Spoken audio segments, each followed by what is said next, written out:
buhay o kabiguan, ng ligaya o lungkot. Kaya marapat lamang na tanggapin si Jesus bilang tagapagligtas at Panginoon. At matapos yun ay panariwain ang katapatan at paglapit sa Kanya bawat araw o day by day. Ang day by day ay naglalayong umalalay sa pang-araw-araw na pamumuhay. Narito po si Kuya Ed Lapis sa mensaheng pinamagatang Be Cheerful.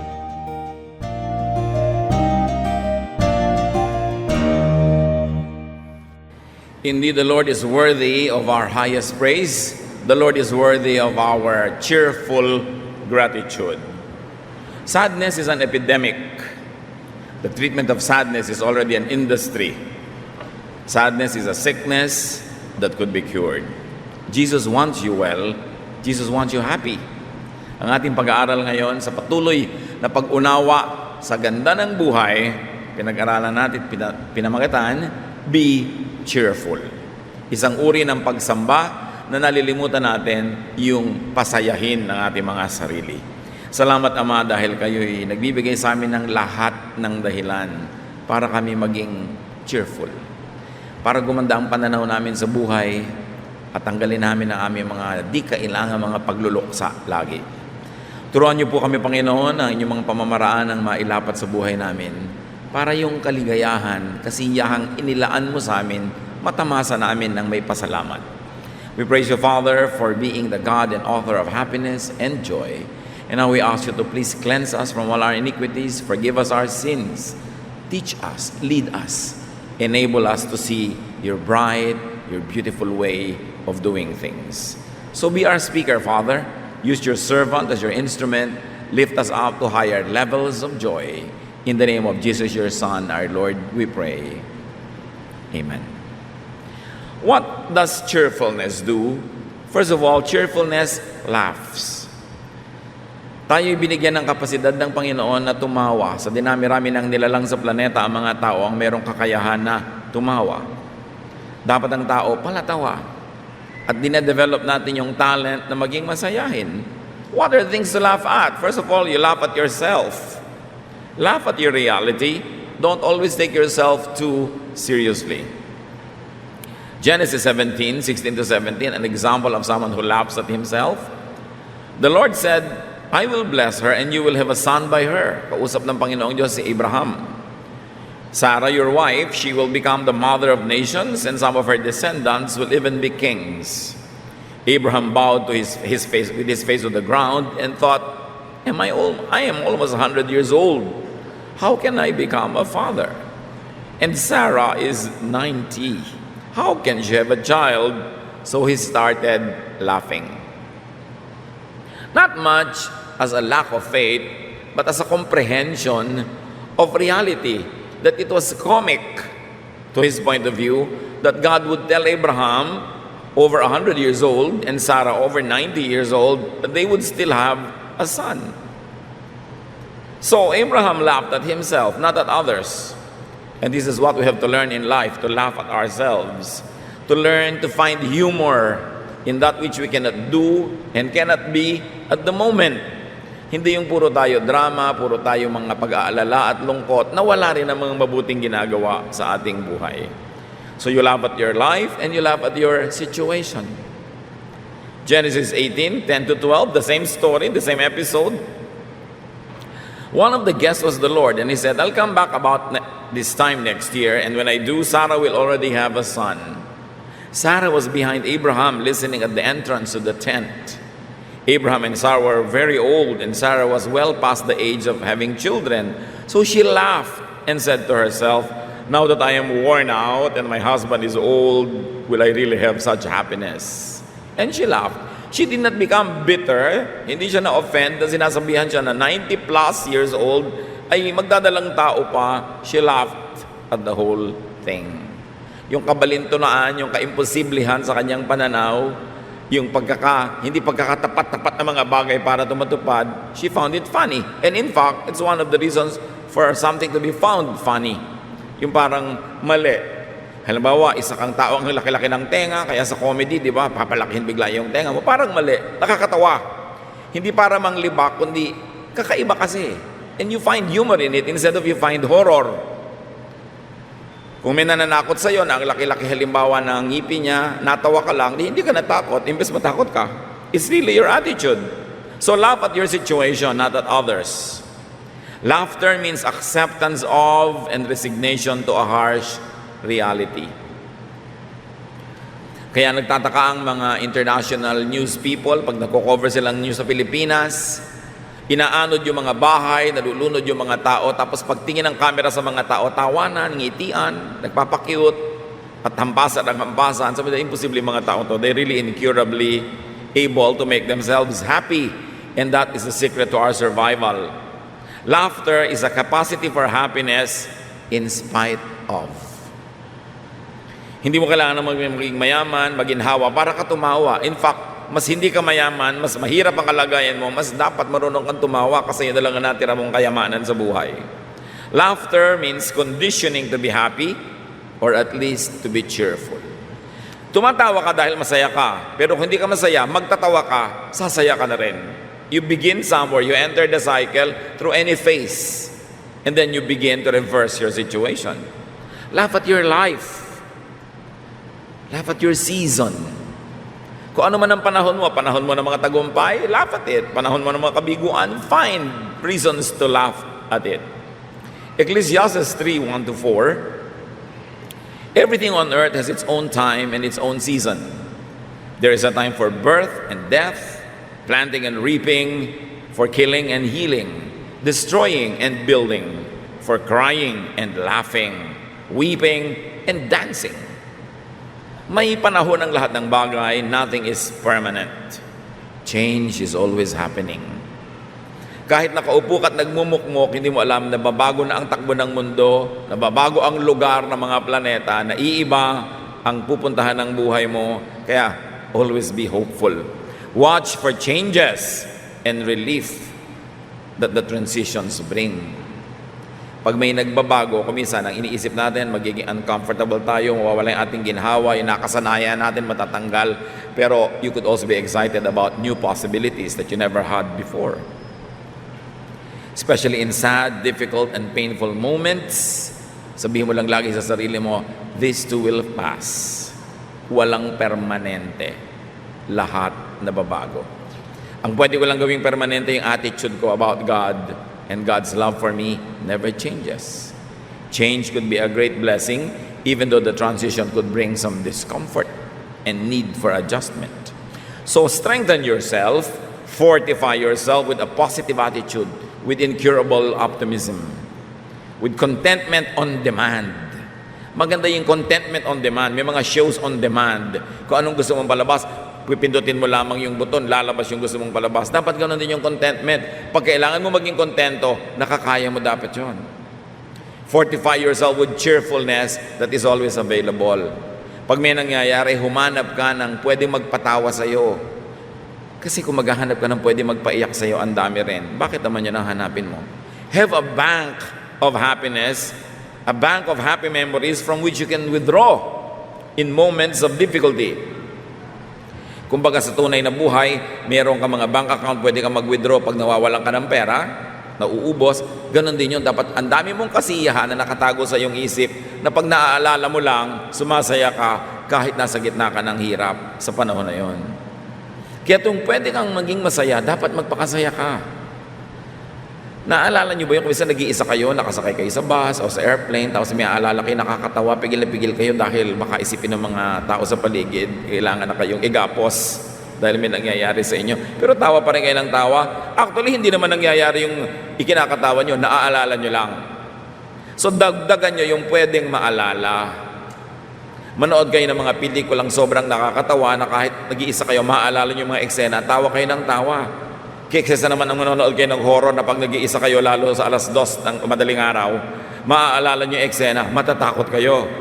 O kaya maaalala nyo yung mga violent scenes na kahit wala namang nangyayaring violence, naaalala nyo, yun tuloy ang nagiging mood ninyo, tumataas ang presyon na inyong dugo, nahihirapan kayong huminga, natatakot kayong mabuhay. So ano ang inilalagay nyo sa inyong memory?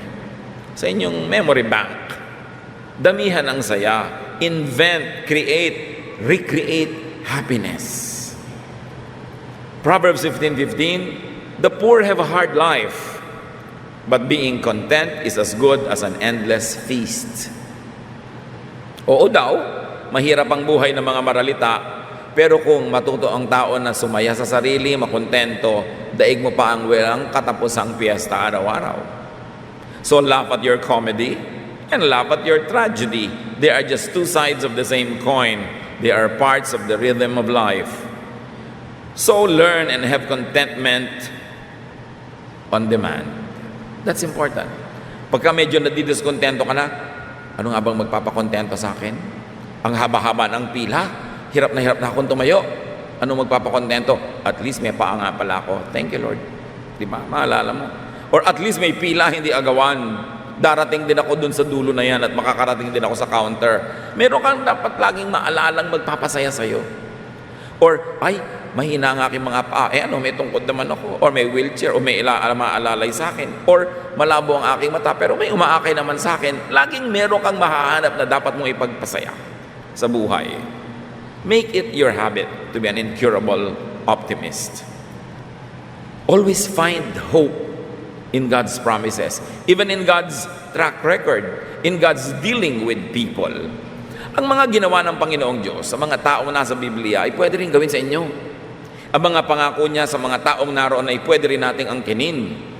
Job 5:20-26. In times of war and famine, God will keep you safe.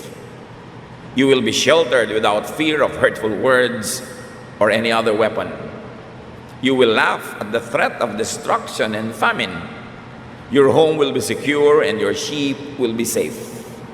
You will have more descendants than there are blades of grass on the face of the earth. You will live a long life, and your body will be strong until the day you die.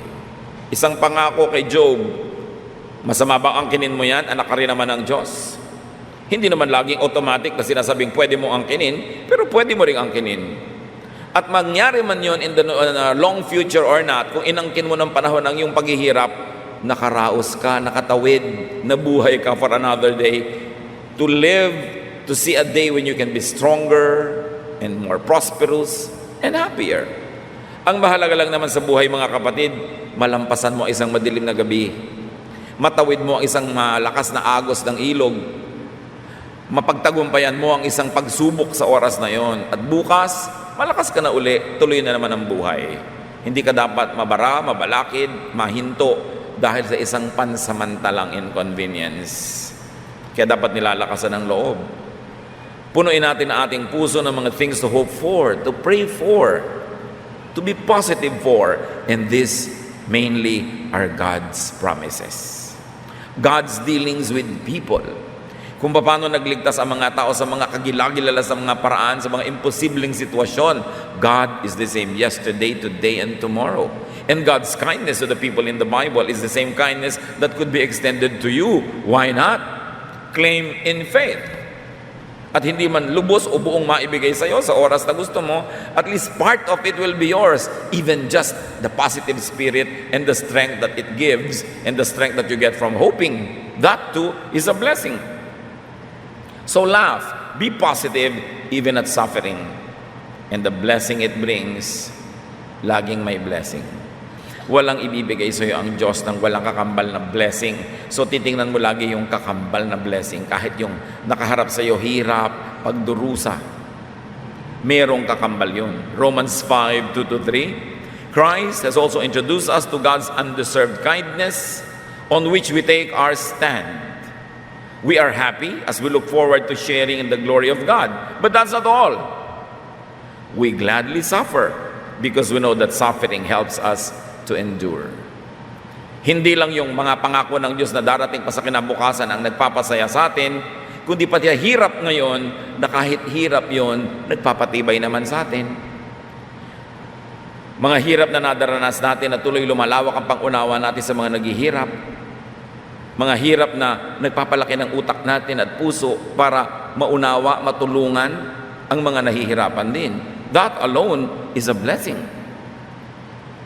Kung di ka naman dumadaan sa hirap, kung di ka dumadaan sa mga panahon ng kabiguan, siguro ang yabang-yabang natin at napakamanhid natin sa pagdurusa ng kapwa. That's why kung mas marami tayong pagdurusang nararanasan, ang ending dapat mas mabait tayo. Kasi naranasan mo na. Kung nararanasan mong mabigo, kulangin, kapusin, dapat nagiging generous ka sa mga nabibigo at kinakapos. Dahil naranasan mo na. So be blessed by the suffering of Christ and the positive fruit that it gives to all of us. Find deep blessing beneath the surface of pain. Let us not dramatize our lives. Pag may nararamdaman tayo, masakit ang ulo mo, sabi mo, salamat, hindi naman masakit ang bewang ko, hindi naman masakit ang kamay ko, hindi masakit ang aking balikat. Pero pag lagi sabi mo, masakit ang ulo ko, masakit ang ulo ko, masakit ang ulo ko, nalimutan mo na ang dami pang bahagi ng katawan mong hindi masakit. So, lulubog ang damdamin mo sa putik ng kalungkutan, masisira ang iyong loob, at lahat ng makausap mo malulungkot din, magkakahawa-hawa na kayo. Pag meron tayong nararamdaman na isang bahagi, ipagpasalamat natin yung ibang bahagi ng katawan natin na malusog pa. Kasi kung lahat yan sabay-sabay na gano'n ang nararamdaman, dapat nakalibing ka na ngayon. Pero buhay ka pa. Celebrate life in spite of. Kita nyo mga bulate, pag pinagputol-putol mo, biglang 7 na sila ngayon na nakikinsot-kinsot doon, dumami pa. No? Hindi sila nalulungkot na bakit ako nagkaputol-putol. Dumadami sila. No? Ganyan din ang mga mikrobyo, dumadami. Why can't you be like that? Why should you always dramatize kung anong wala? Merong family reunion, absent yung isa, bakit wala si ano? Nasaan si ano? Wala na pinag-usapan kundi yung wala. Parang baliwala na yung 77 others who were there because you're always focusing on the one who's not there.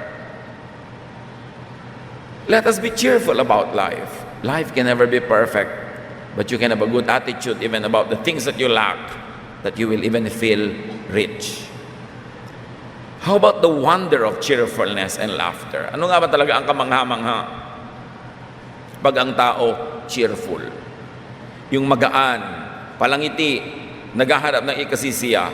Laughter is not only the best medicine, it is also the best defense and offense against tragedy.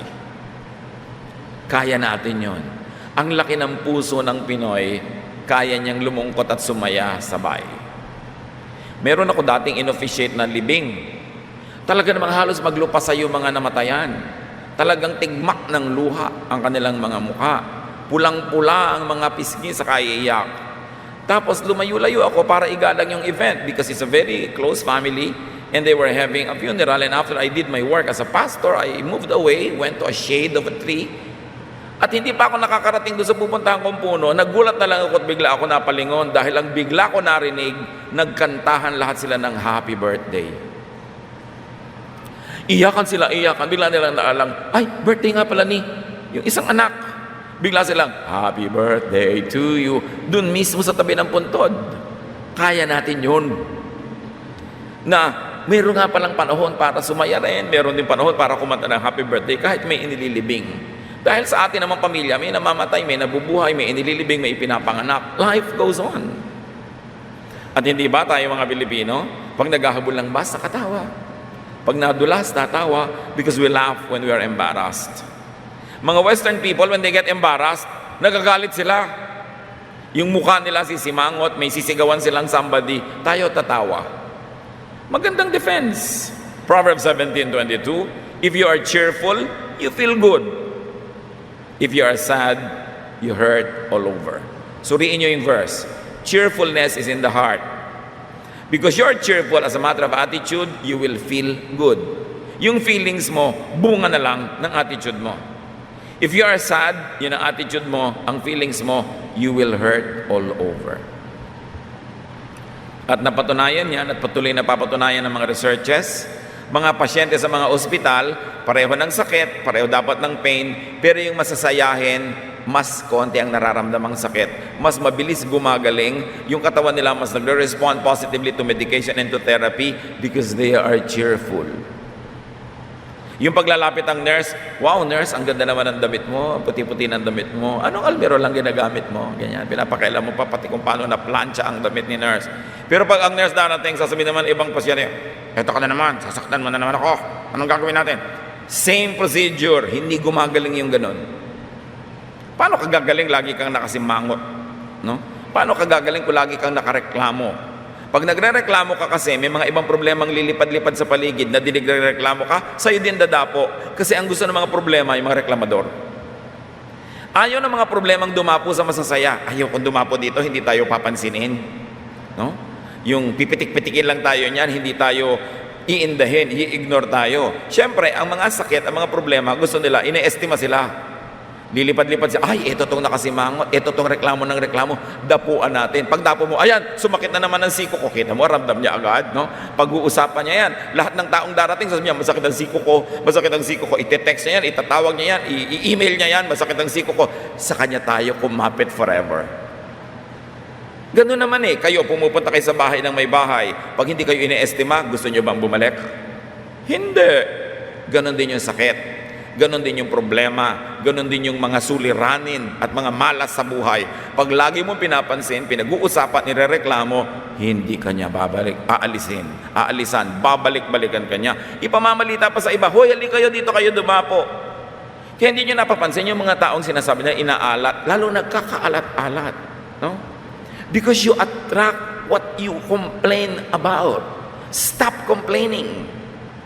Kung uminom ka na ng gamot, ginawa mo na ang dapat, kumain ka ng tama, stop complaining. Tumigil ang pagrereklamo kasi pinalalala mo dahil ang laman ng utak mo, yung sakit mo, di talagang sisidhi yun. You can't always be happy, but you can choose to be cheerful. Pwede kang pumili ng iyong attitude. Cheerfulness is not dependent on outward event. It is dependent on your attitude. You are not in control of events. Kung ang gagawin lang nating basihan ng kasiyahan natin ay yung nangyayari sa paligid, wala kang control, kawawa ka kasi kahit ano pwede mangyari. Usually, hindi masaya. Pero ang kinokontrol mo yung damdamin mo na kahit anong mangyari dyan, ang reaction mo magiging positive, you are in command of yourself, you are the captain of your soul, so to speak. Therefore, cheerfulness and laughter empowers. Proverbs 17:22, a cheerful heart is good medicine, but a crushed spirit dries up the bones. Pag daw masayahin ng tao, daig pa niya ang may mga gamot, isang butikang gamot. Pero pagka malungkutin ka, siraang yung loob, reklamo ka ng reklamo, daing ka ng daing, sabi, pati buto mo matutuyo, nakakaiga, nakakatuyo ng buto ang mga reklamo. At di ba nakakatuyo ng iyong buong kalamnan ang sino mang kasama mong reklamador? Walang hinanap kundi irereklamo, idadaing, ipoproblemahin. Mahirap kasama. Kung pwede mong iwasan, iiwasan mo na eh. Siyempre, ikaw ba may tinik, tatapakan mo?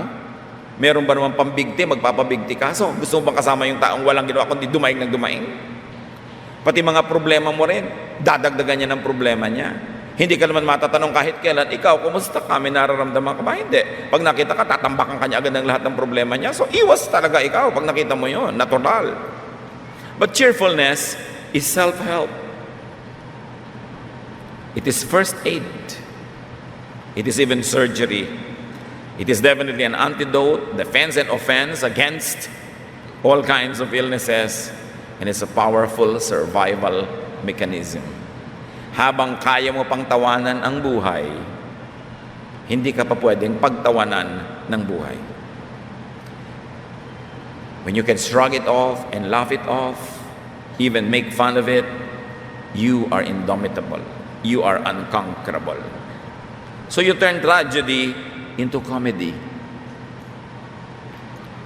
Pag manonood kayo ng palabas, pelikula, yun na lang comedy, yung nakakatawa.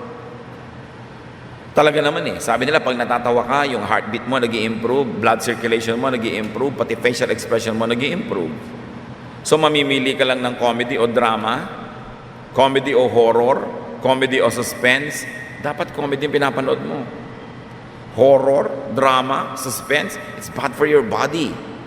It's bad for your nervous system. It's bad for your circulatory system.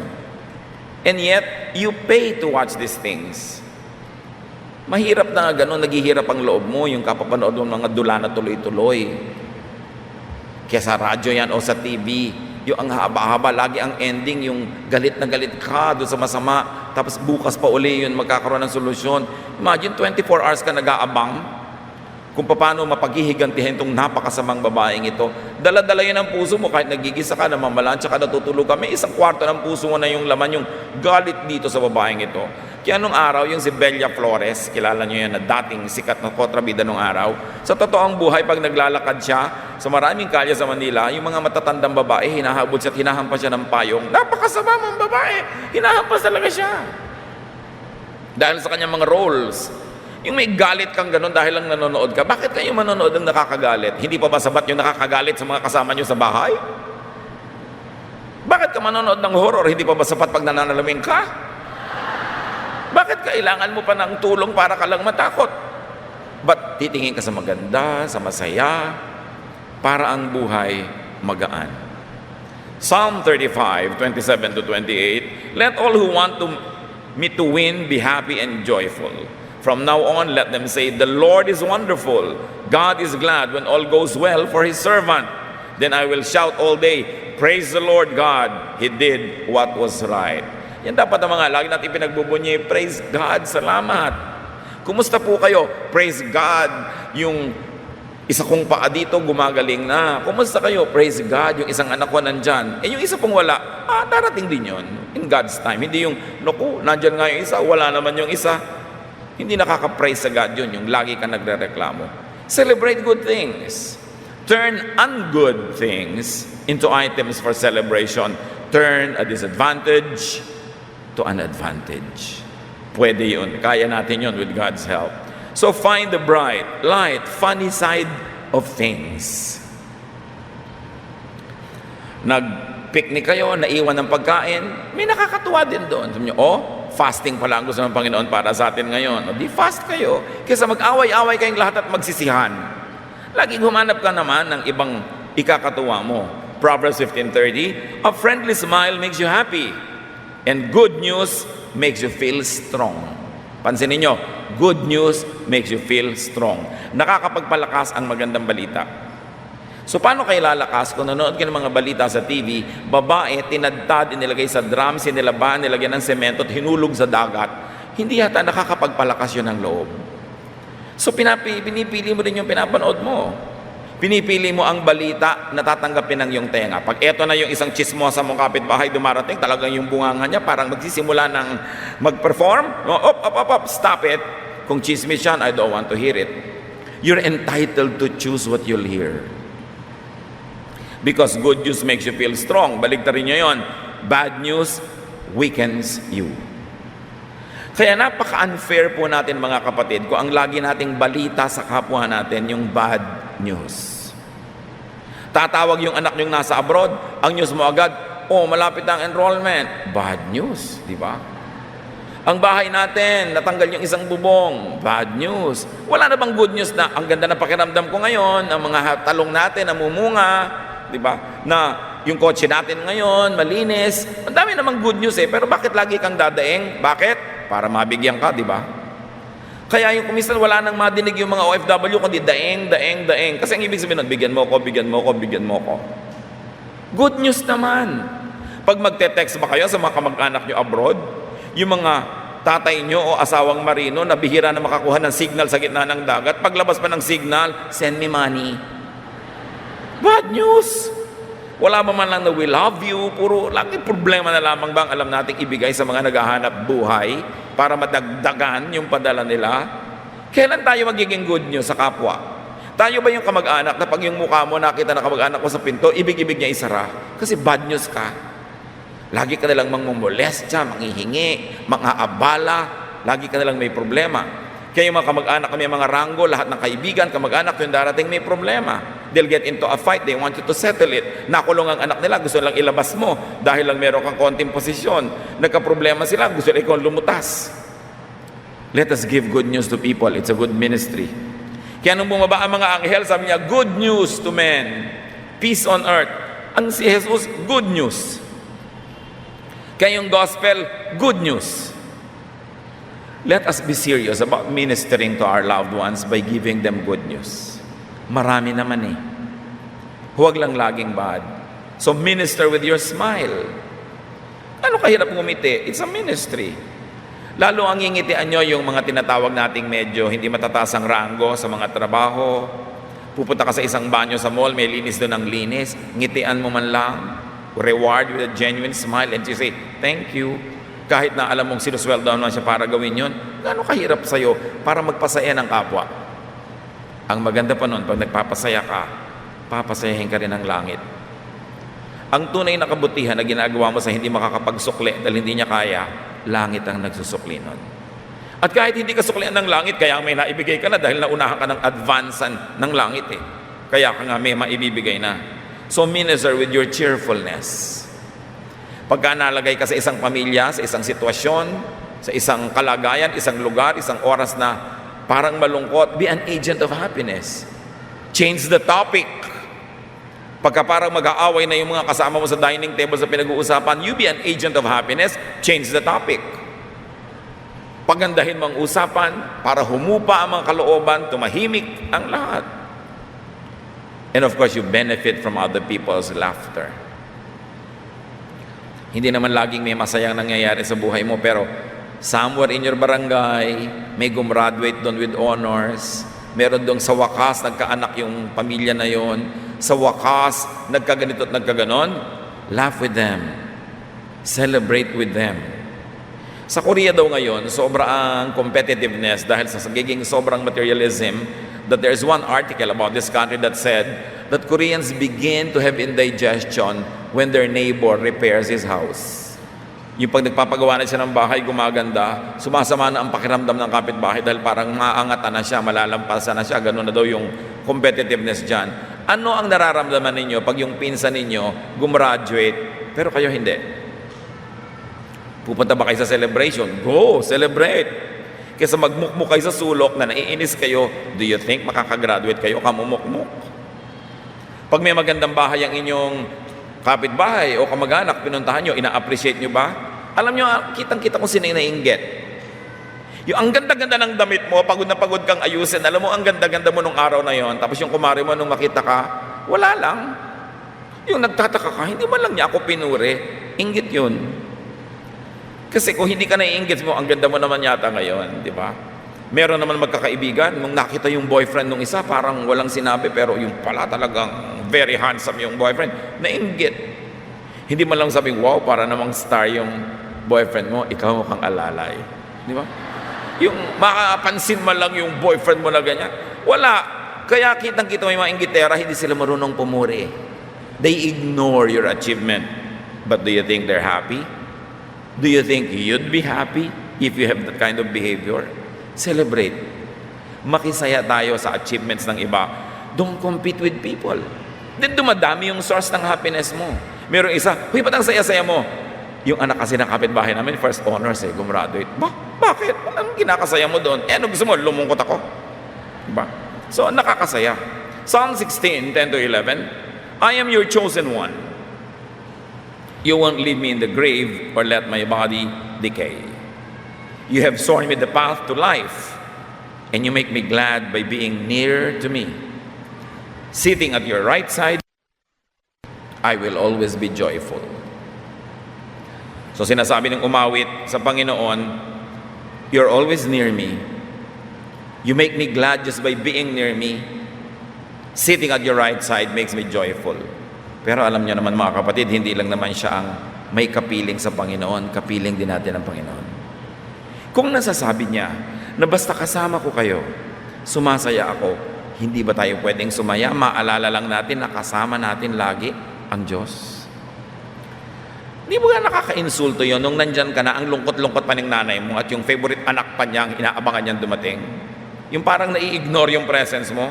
Ngayon, kung yung presence ng Diyos ang nai-ignore, nandyan sa buhay natin, sa puso natin, wala ka pa rin inatupag kundi malungkot, di ba nakaka-insulto yun sa Diyos? So be more aware of God's presence and draw strength, hope, and happiness from that fact that God is with you. Pagka ganon, sino man ang umalis, sinong dumating, ano man ang abutin mo sa buhay, you're steady, you're calm, because you're anchored on the rock. And you say, the Lord, you are my shepherd. You make me lie down in green pastures. You lead me beside quiet waters.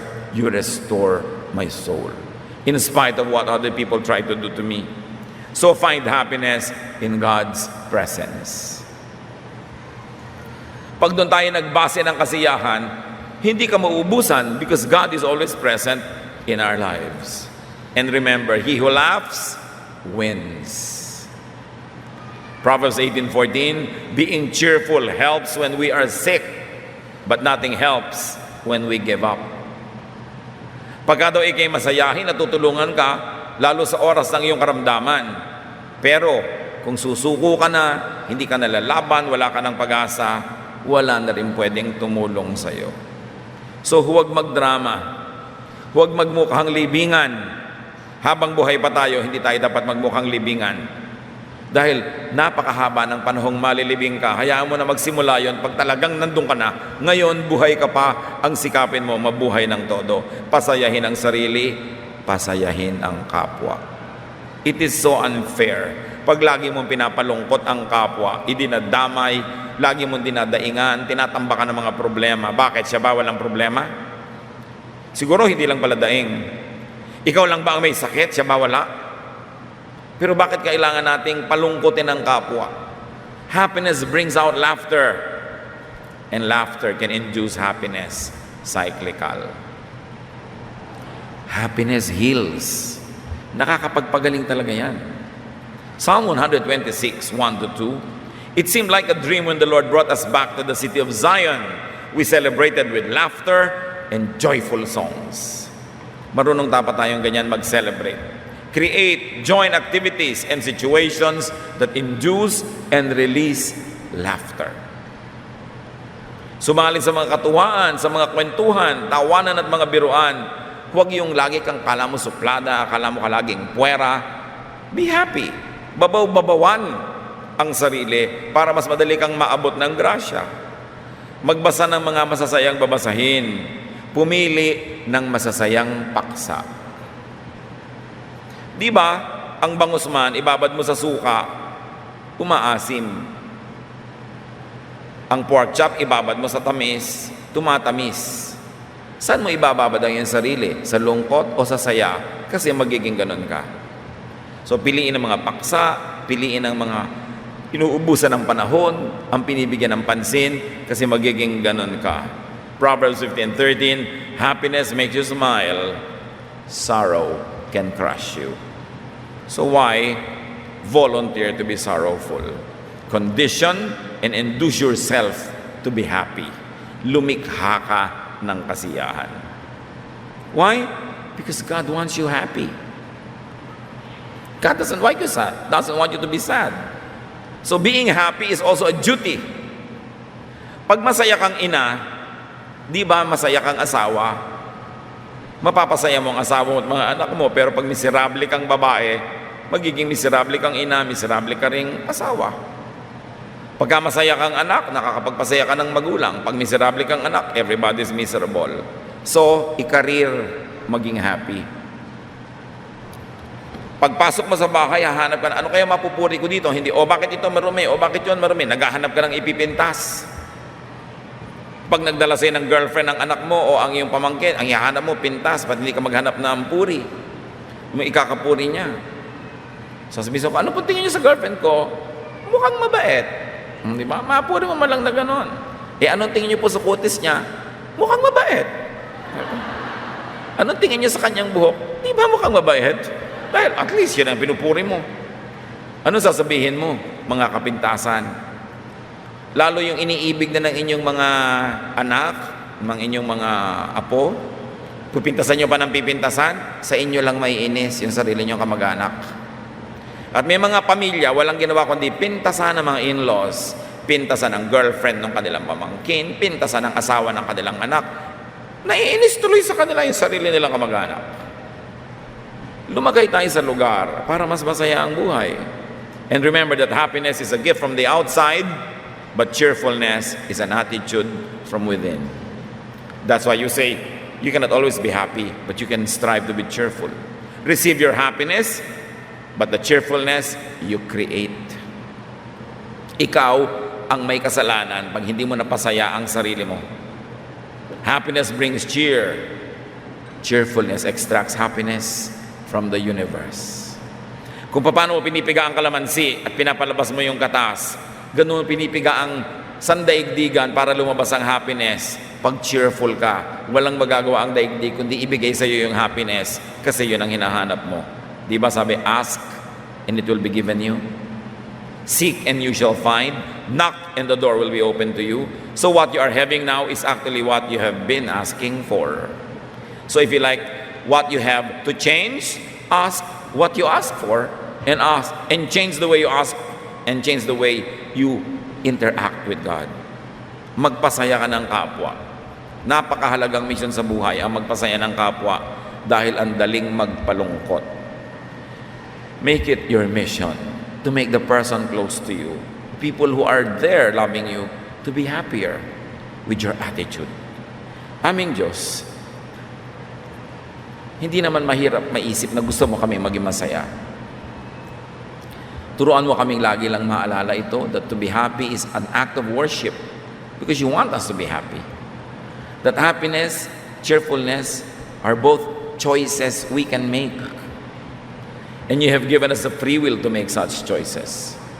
Ituro mo rin sa amin, Panginoon, ang aming pananagutan sa kapwa, na hindi lang kami ang lagi nilang pasayahin, kundi pasayahin din namin sila. Hindi lang namin sila tambakan ng mga problema, kundi kami man magpagaan ng buhay nila. Turuan mo kami, Lord, na huwag laging makasarili, huwag igiit lang ang mga gusto namin, kundi maging mabait din kami sa aming kapwa. Lalo sa mga mabait sa amin, suklian namin sila ng kabutihan. Ipakita mo sa amin ngayon, Panginoon, kung kami yung mga sobrang mareklamo at sa mga kapatiran na hindi ganon, positive ang attitude, optimistic, cheerful. Salamat po sa ganong gift na natitiyak naming na-enjoy naging mga namahal nila sa buhay. Pero sakali man, Panginoon, meron kaming dapat improvein, turuan niyo po kami. Patawarin niyo po kami sa paraan na hindi kami nagiging sensitive sa aming kapwa. Masaya na sila, lumulungkot pa pagdating namin. Forgive us. Teach us to be priests, to minister to one another. Pagbulay-bulayan natin sumandali sa ilang saglit ng katahimikan kung paano pa tayo makakapagbigay ng lugod at puri sa Diyos by being more cheerful, by bringing out happiness in every situation, and by being hopeful and positive. These are the good fruit of the Spirit. Ama, sa ilang saglit, kausapin mo po ang bawat isa para lalo kaming maliwanagan at maging malinaw sa amin kung paano pa namin pagagandahin ang buhay namin at ang buhay ng mga malapit sa amin. Be alone with the Lord in silent meditation.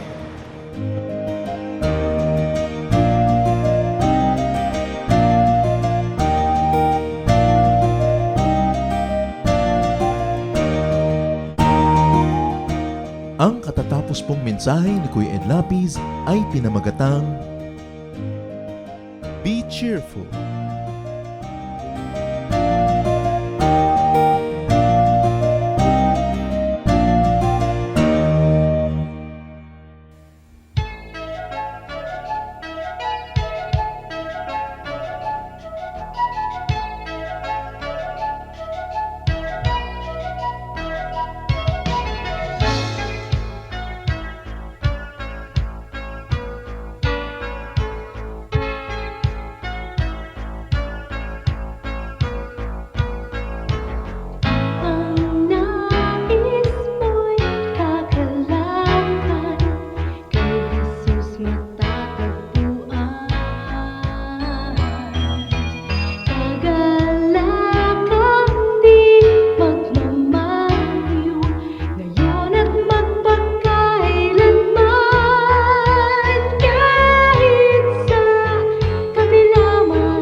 Mayaman sa hiyas ang ating bayan, at isa sa hiyas na yan ang musika.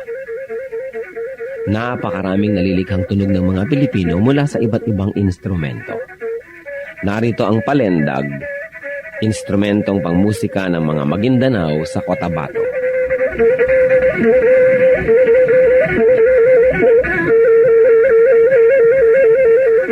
Ang palendag ay yari sa isang manipis na buho na may 2 sentimetro ang bilog at 10 sentimetro ang haba.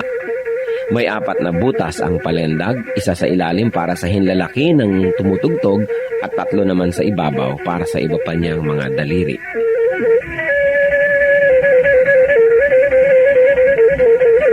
Inukaan ang isang dulo ng buho upang lumapat ito sa labi ng manunugtog habang siya'y umiihip. Sa kabilang dulo naman ng palendag ay may isa ring malaking uka kung saan nagtatapos ang instrumento.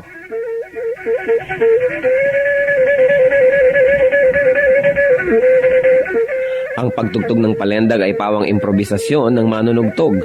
Wala siyang sinusunod na sukat o ritmo at ang pagtugtog ay pagpapahayag niya ng kanyang nadarama, lalong-lalo kung siya'y nagliligaw o nagpapahinga.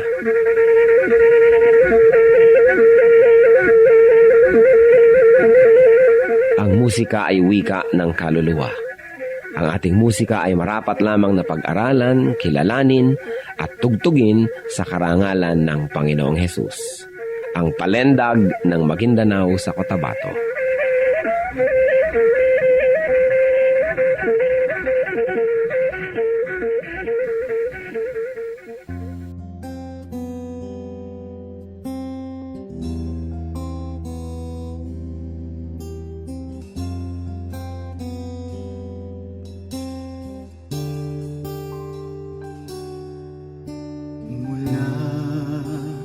Sa sinapupunan, ako'y iyong kilala. Wala na ngang iba, sa inyo'y hihigit pa. Panginoon, tapat, dakila ka. Kayo lang ang pupurihin at siyang tatanghalin, pagkat kay buti-buti niyo sa akin. Ang pag-ibig na sadyang kay ganda, mga pangako niyo'y gabay sa aking daan.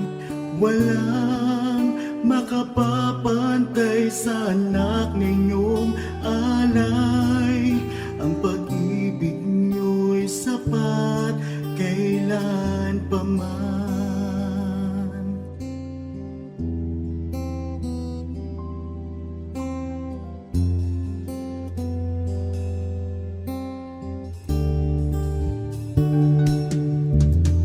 Tinawag niyo akong kaibigan, kahit na ako ay pariwara. Sagat sa labis ang inyong pagmamahal, sa tupang sa kawan na nawala. Kung aking bibilangin bawat butil ng buhangin, ang habag niyo'y ganon karami rin. Ang pag-ibig niya sadyang kay ganda, mga pangako niyo'y gabay sa aking daan. Walang makapapantay sa anak na inyong alay. Ang pag-ibig niyo'y sapat kailan pa man. Paano ba masusukat taas, lalim, layo't lawak walang hanggan, walang hanggan. Ang pag-ibig na sadyang kay ganda, mga pangako nyo'y gabay sa aking daan. Walang makapapantay sa anak na inyong alay. Ang pag-ibig nyo'y sapat kailan pa man. Ang pag-ibig nyo'y sapat kailan pa man. Ang pag-ibig nyo'y sapat kailanman.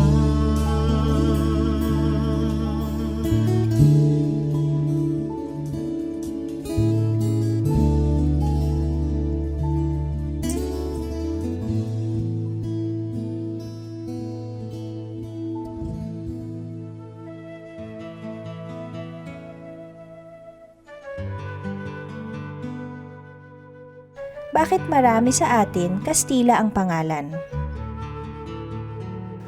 Hindi komot no, Kastila ang apelyido ng Pilipino, Kastila siya o siya ay may lahing Kastila. Si Governor Claveria kasi ay nag-decree na ang mga Pilipino ay magkakaroon ng Spanish family names para madali sa record keeping, madali sa buhay ng mga namamahalang Kastila ang kanilang pamamahala. Kaya maraming mga Pilipino ay naobliga na magkaroon ng mga Spanish family names noong 1800s. At yan ay hanggang ngayon nagpatuloy pa. Konting-konting Pilipino na may Spanish family name ang talagang may dugong Kastila o lahing Kastila. Ngayon, sapagkat family name mo na Spanish, hindi mo na mapapalitan, makakabawi na lang siguro tayong mga Pilipino sa pag-reassert ng ating identity sa paggamit naman ng mga indigenous first names. Halimbawa, pwede natin gamitin yung mga pangalan na Luningning, Liwayway, Sitagumpay, Magiting, kung ano-anong mga indigenous names para mai-assert mo naman yung identity mo at hindi ka mukhang Meksikano, hindi ka mukhang Kastila dahil hindi naman talaga.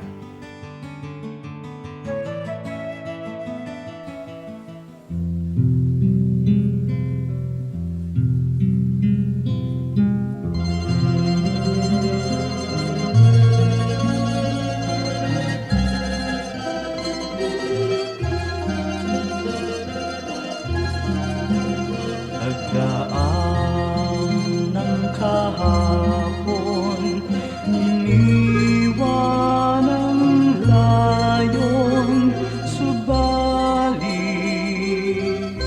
kayo'y nanatili.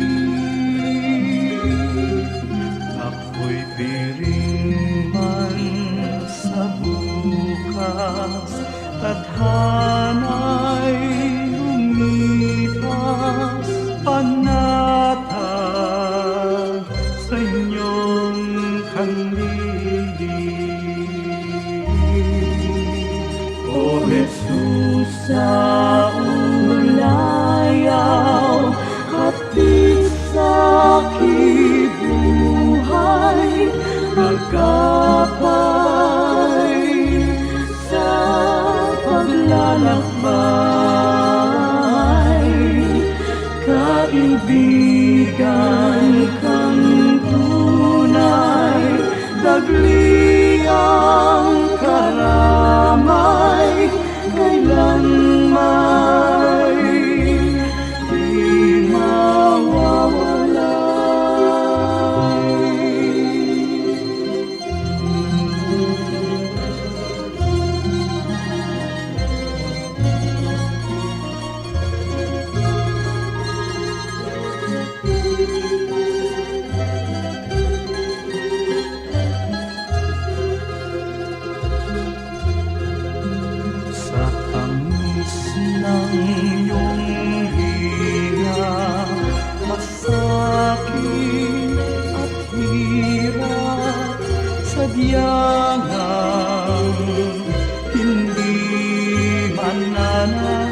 ulayaw, hatid sa kibuhay, agapay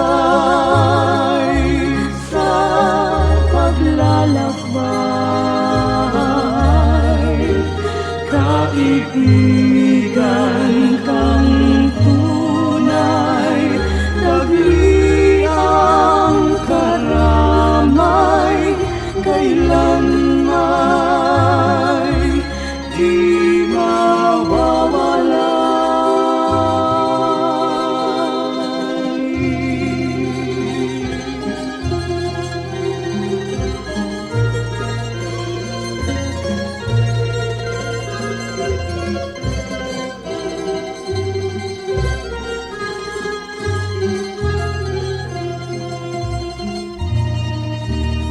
O Jesus, sa ulayaw, hatid sa kibuhay,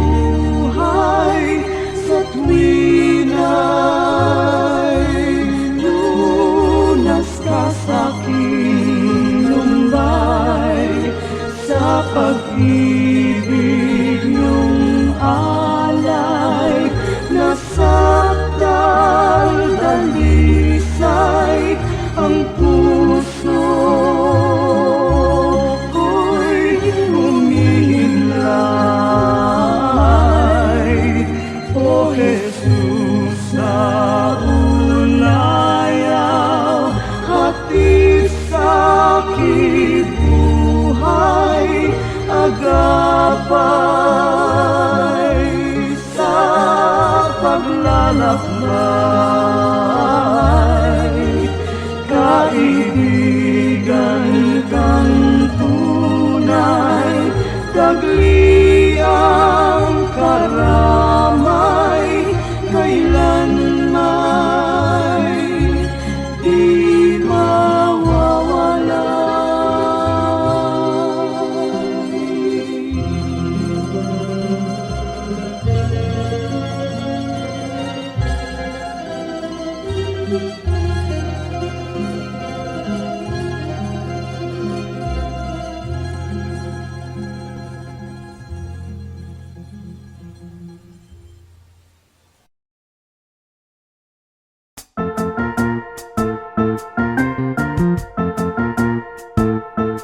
Oras na po para pansamantalang magpaalam ang programang Day by Day. Tayo po'y magsama-sama tuwing ika-6 hanggang ika-7 ng umaga, araw-araw. Magandang umaga po at mabuhay ang Panginoong Hesus!